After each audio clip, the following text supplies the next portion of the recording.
260 passages.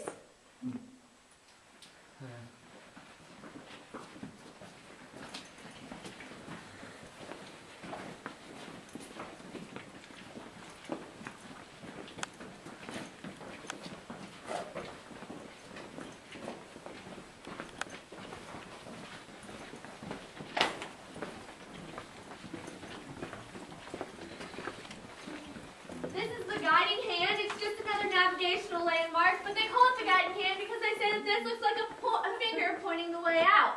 This works well, except for if you forget to take that first right, you end up back there with Dr. Joseph Nash McDowell. This is a bridge. It used to be a drainage ditch that water ran through, but since the water is no longer running through a cave, it is used as a wishing well. People do throw their money in here. It's collected twice a year and donated to the Tom and Becky program. Tom and Becky program is a program where local 7th graders compete to be Tom and Becky.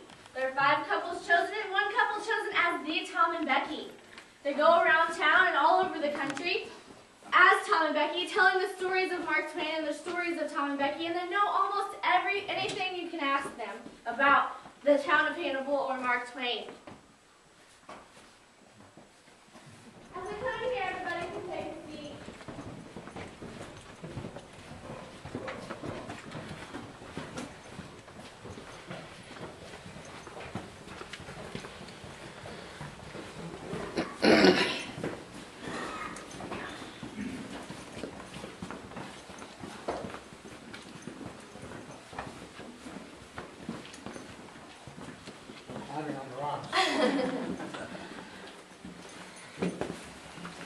This is the parlor room. We call it the parlor room because it has furniture.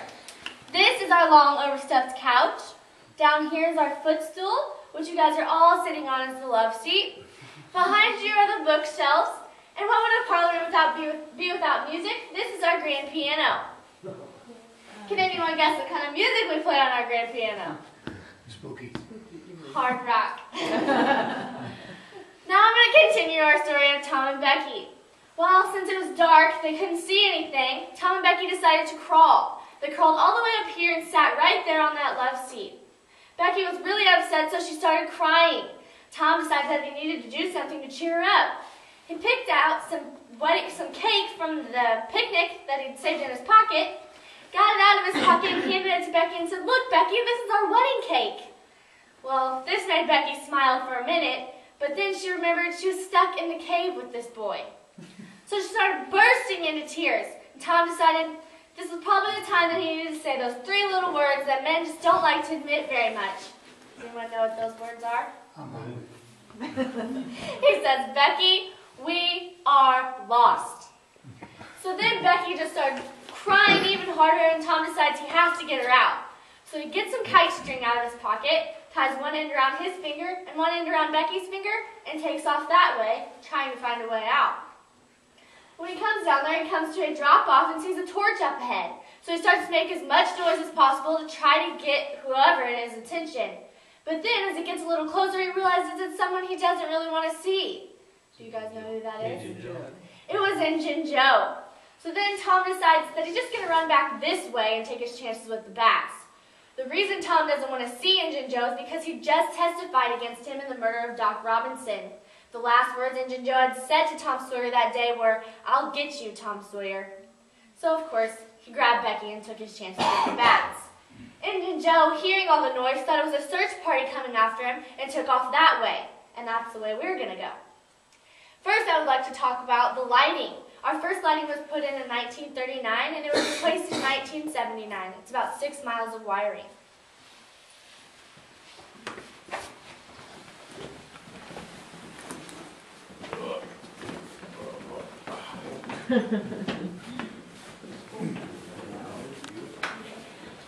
Up here, you'll see the only paid advertising in our cave. 3-star brand shoes are better by Robertson Johnson Ridge Shoe Company, St. Louis. There's some of that red dragon.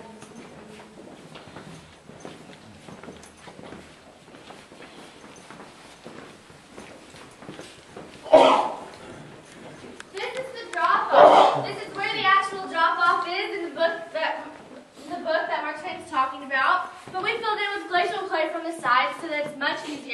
cross. But it's still kind of slick, so please hold on to the railings. If you don't want to hold on to the railings, still hold on to the railings.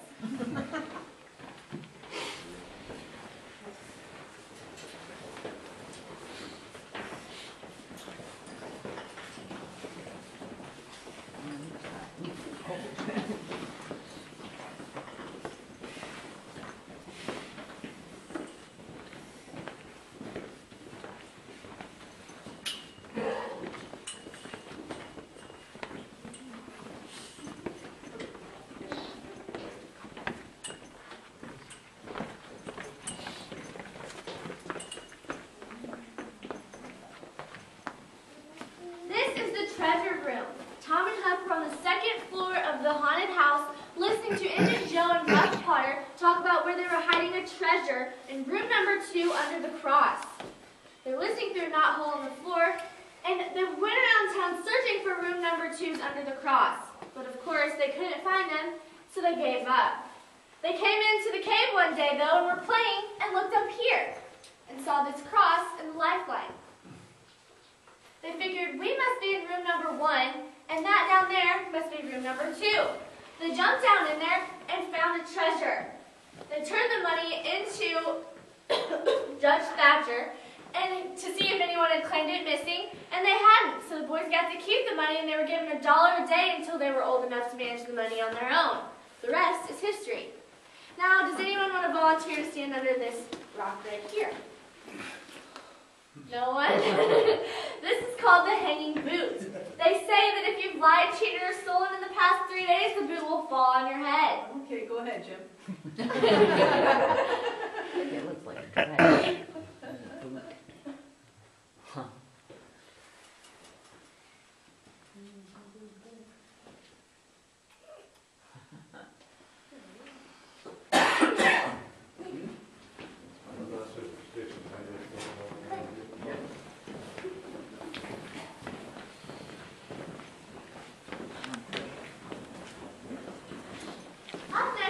What we call the devil's backbone. It's actually what geologists call a vertical bridge. Water used to swirl through here, forming this formation that you see.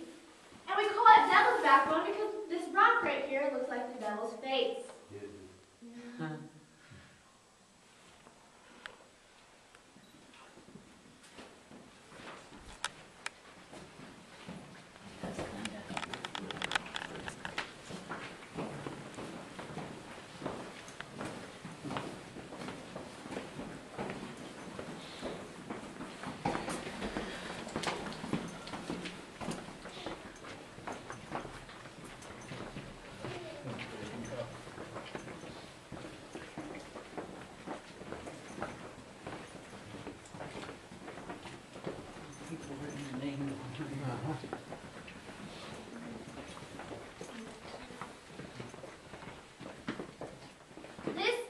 This part of the cave is what we call 5 points.